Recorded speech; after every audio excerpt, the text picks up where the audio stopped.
Hello Clemens, this is Ross Kroeker with the Golf Digest Challenge. Thank you for sending your video in. Taking a look here in slow motion, got a nice video, nice image here. It's very clear to see. Okay, and let's go back to the beginning.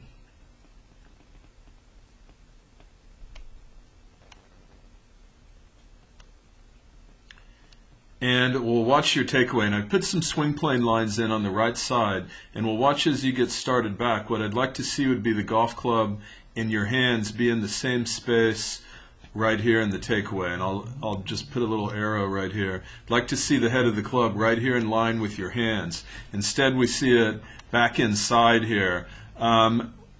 As you start back, you roll the head of the club, or twist the shaft inside a little bit there, getting the club off plane. What I'd like you to do here, Clemens, is feel like you're moving more of the top part of the club as well as the bottom, moving it all together so that it can stay more in line on that bottom line rather than rolling back toward the inside as we see right there. We clear off these lines and we'll take it to the top. Got a nice position at the top of the swing. Your club's on plane here. As you drop down, a couple of things. Looking on the left side with the face-on view, I want to see if you keep your wrist cocked and you keep the club up there. And you've done a nice job with that. We see the position right here. Your hands are at your legs and the shaft is almost parallel to the ground there. That's a very strong position, Clemens. Now when we look on the right side with our swing plane lines, what I'd like to see would be the shaft a little bit more in this position on the downswing. It's a little steep here as it comes down, and we see here on the right side the club head along the top line. Like it to be coming more from the inside, so I'd like to see that golf club in here a little bit more. You could feel, so as you're swinging through, feel like you're going to start the ball a little bit more to the right. So I'd get the golf club, we'd like to see it, I'd like to see it right in between those two lines as you approach impact. So your takeaway may help you with that. Once the club gets off plane at the beginning of the swing, sometimes there's a correction that happens as we move into the downswing. So that's why I think your takeaway is important, and I want you to feel like you're going to get the club swinging more from the inside or more out toward the right.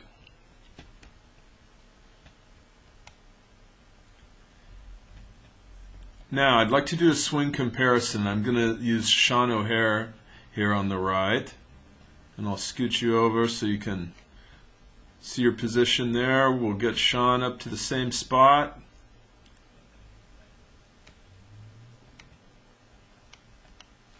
And so we see a very similar position as you approach impact. Now what we see with Sean, look how far forward his hands are. See how much shaft angle he has there as he approaches impact. Yours looks very good at that same point there. That's good, Clemens. Now as we come through at impact, and let's watch where Sean is on the right side. See how his hands are still, the shaft is still angled quite a bit forward. His hands are still a lot forward there as he's striking the ball. But watch now as Sean goes forward. Watch how his left hand continues to move out toward the target. And what we see on your side is the right hand crosses over quite a bit. What I'd like you to be able to do, and this will be easier to do when you get the golf club coming more from the inside, is to feel like your left hand keeps driving toward the target so that you don't have this type of look until further into your follow-through, as we see with Sean there on the right side. Clemens, you've got a very nice golf swing. I hope this is helpful, and good luck with your golf game. Thank you.